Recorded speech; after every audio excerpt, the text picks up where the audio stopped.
a number of questions about the decision on the kindergarten. I guess it depends upon how you look at the vote. And actually, the vote on the kindergarten was before I came on the board. But as I remember it, and my fellow board members can correct me if I'm wrong, but the vote was against extra expense of moving to full-day Concord. No, it depends upon how you want to see it. You see it one way, we see it a different way. We see it as the vote was against considerable extra expense to institute full-day kindergarten. So we made a decision to, can I finish without being interrupted? Yes, you're giving an opinion, so I'm not finished yet. There's no discussion here. He's making a comment. Thank you very much. I'm not finished yet. Okay, so the boards saw the situation as that the voters rejected full-day kindergarten at an extra cost. We were able to implement full-day kindergarten at actually a cost savings, and also in the process better prepare the children of Guilford to succeed in school, as has been demonstrated in numerous studies, educational research and such. If that is arrogance, if that is an action that warrants mistrust by the voters, that's your decision. That's your opinion. I don't think we rejected the will of the voters in that situation at all.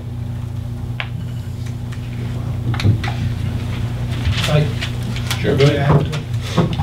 I was on the board at the time that the kindergarten came up, and I believe I made this public knowledge. It's in the minutes. I voted against the kindergarten full day for cost issues. We had just passed a bond issue to build the new high school and middle school. I didn't think it was fair to add that additional cost to the taxpayers. It was a money issue at the time. When it came to us in our budget process that we could implement full-day kindergarten and reduce the cost because we would lose that middle bus, I felt that it was worthwhile to put that into play. We did it as a pilot study. It seemed to be very beneficial, so we added in as the full-time budget. So again, to cast it as a not liking full-day kindergarten, I agree with the chairman, it's not completely fair, because I personally, on the board, voted against it as a cost issue, but later saw it as an educational benefit at a reduced cost. Yeah.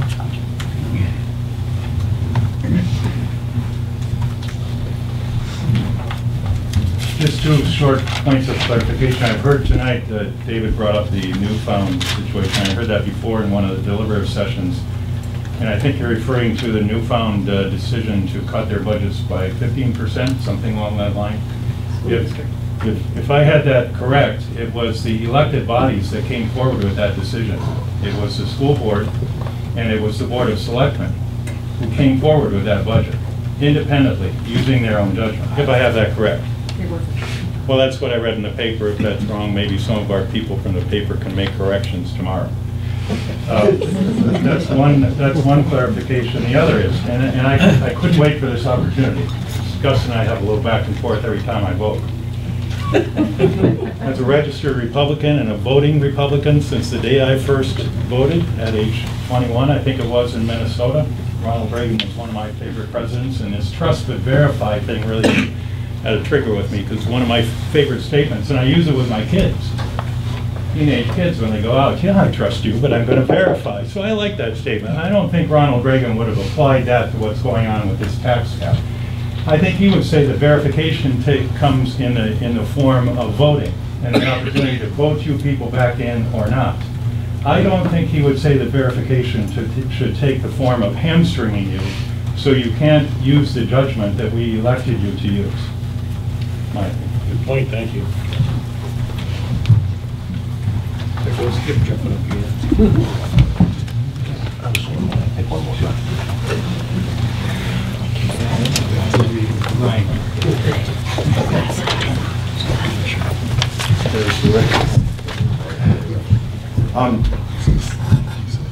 I'm going to just say, with all due respect to the chairman of the school board, I don't have any issues per se with the merits of kindergarten. That may come as a shock to some people in the room. I sat with Dr. Billings. I think this was a product of some of his research as well, and didn't necessarily argue with his conclusion. The point that I think some of the petitioners here are making is that, and I didn't kind of wrap up the last time I stood here, is I think that a tax cap is almost irrelevant in this town, but necessary, if you will, because it will bring more people to the deliberative session. Knowing this town as I have in the past few years, I don't think it'll happen immediately, but I think as the years go by, because money will get added. At a zero tax cap, you can guarantee it'll get added. And what you'll end up with is a more town meeting-like style deliberative session, I believe. But all due respect to the chairman, I'm afraid it is arrogance to say that if what you did is is ignoring the tax, the voter, because it is. And I'm not saying you shouldn't have done it. I just think you should have done it differently. I think you can do things like that and bring the people of the town into the equation instead of alienating a segment of them.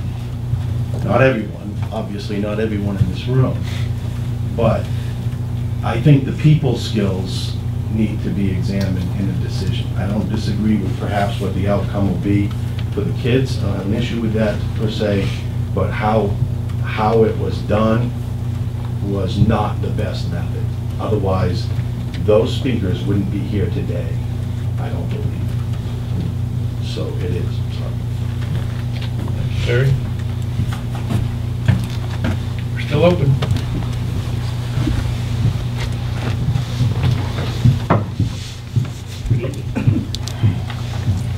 Deborah Liberty, 44 Sprucewood Drive. First of all, forgive me if I'm a little nervous. It's sad that people have to be hesitant to come up and speak before their community for fear of what might show up in the Guilford Grok or in the paper, but that's where I'm at, so forgive my shaky tone. I just want to end or share that I'm a huge fan of the town of Guilford. I am so incredibly proud to live here. I'm proud of the firefighters and the police officers. I'm proud of my budget committee members, even though I sometimes disagree. I'm proud of the work they do with the school budget and the school board committee to present something to the taxpayers of Guilford that I think enhances the quality of life. And I feel like that's getting lost tonight, is the quality of life that so many of us enjoy here in Guilford. And I know people are struggling, and I think our school board and our budget committee and our selectmen are working very hard to address that. And I feel like there is this core group of very angry people in the community who are setting forth petition articles that will have immediate and dangerous consequences, and the ripple effects will be far-reaching. And that quality of life is going to be destroyed. And I don't think our community members understand the ramifications of this. If our school is no longer able to fund things appropriately, if our selectmen are hamstrung and are not able to fund things appropriately, then that quality of life may disseminate. Excuse me. And people will not want to move here, and they won't want to send their children to our schools, and they won't want to live here and feel that they can be safe with their police department or their firefighters.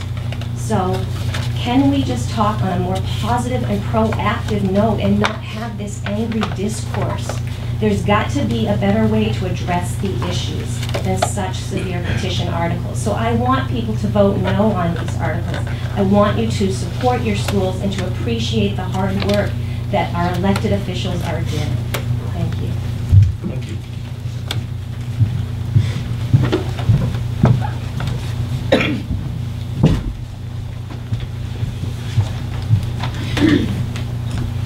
Scott Hutchison, 32 Haywagon Road. I'm a teacher, and if anybody wants me to apologize for that, forget it. Because I am as proud as I can be to be a teacher in this community. I have taught here at Guilford High School for 25 years, started in '87. I'm not going anywhere. A lot of people ask me, why don't you? And it's because if you know our kids, you know the answer to that question. If you know our teachers, you know the answer to that question. That's why we're not going anywhere. This is tough. This is very tough. I mean, I'm disappointed in some of the rhetoric. Some of it is toxic. And it doesn't feel like the Guilford that I've come to know and love. There's been a concern expressed about the cost of the school board's budget, but it is the budget committee's budget that is presented to the voters on the ballot in March.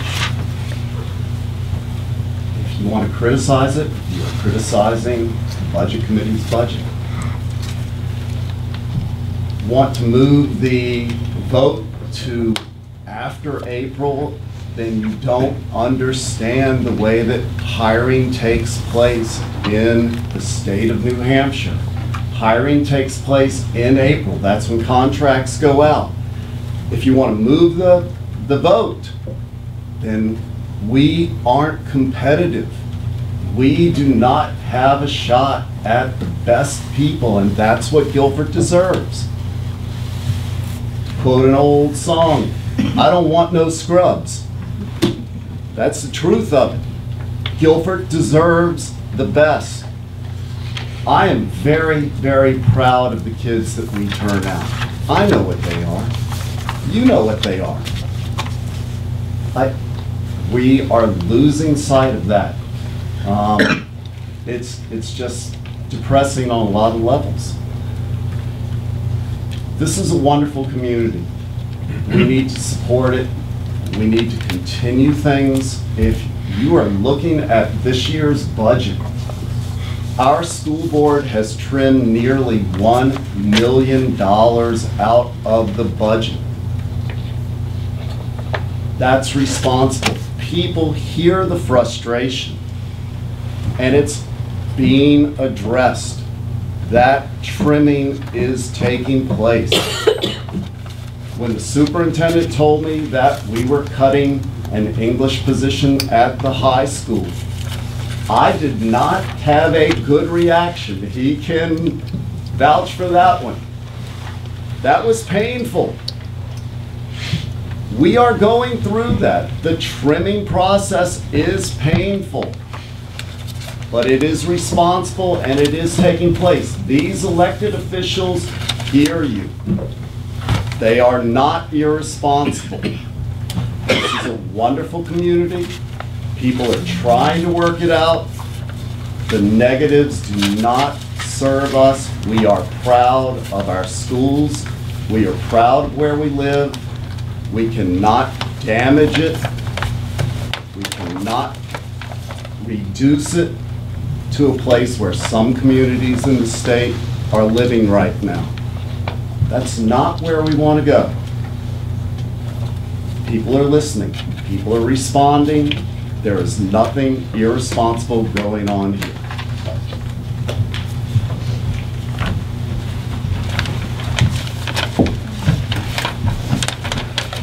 Kevin, 98 Menstock Hill Road.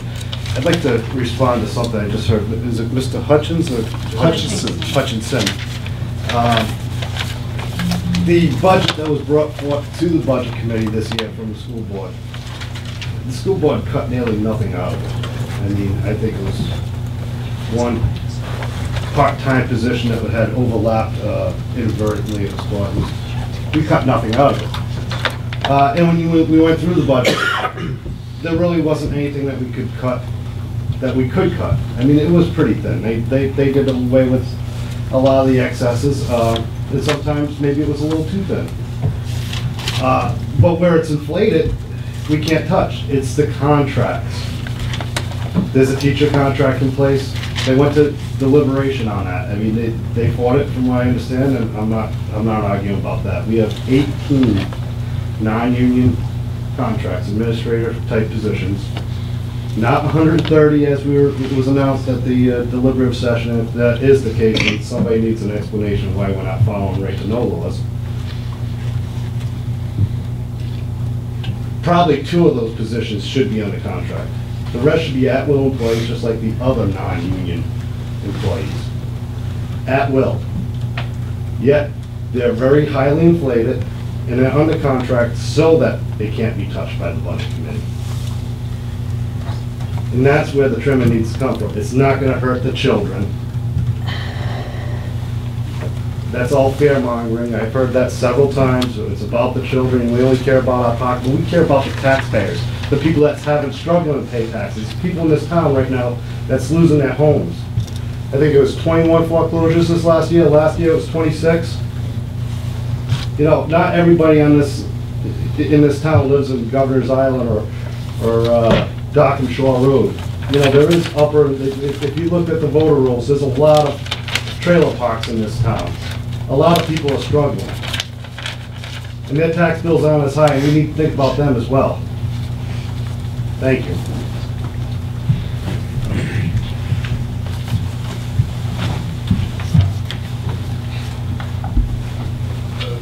The Budget Committee is presenting a budget this year that represents a 1.3 reduction from last year. So I don't know where you could say we made no cuts, because that 1.3% reduction included almost $700,000 in increases we had no control of. Health insurance, dental insurance, fuel costs, decreased aid. So we actually absorbed $700,000 in additional costs and still found another $400,000 or so in savings. That included staff cuts, 6.5 positions, if I remember correctly? 6.8. 6.8 positions. So I don't know where anyone could say that we didn't make any cuts. Kurt, could I just... Can you go back up? Just for point of clarification, I don't mean cutting over last year, I mean cutting versus what you had already did. We cut from what the Board of Selectmen, I'm sorry, the school board's budget. When it came to the budget committee, we did pretty much no additional cuts, and I don't think you can argue with that. I'm not talking about over last year, I'm talking from your budget come to us. And exactly, because I think we trimmed about as much as we could. I'm not arguing that fact right now.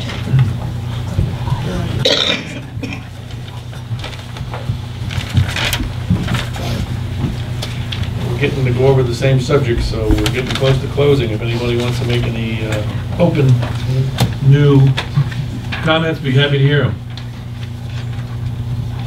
With your consent, I'll close the public hearing.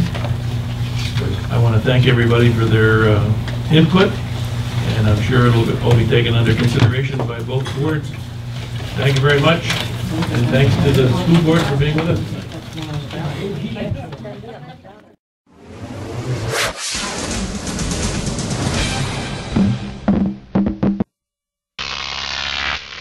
Croc TV.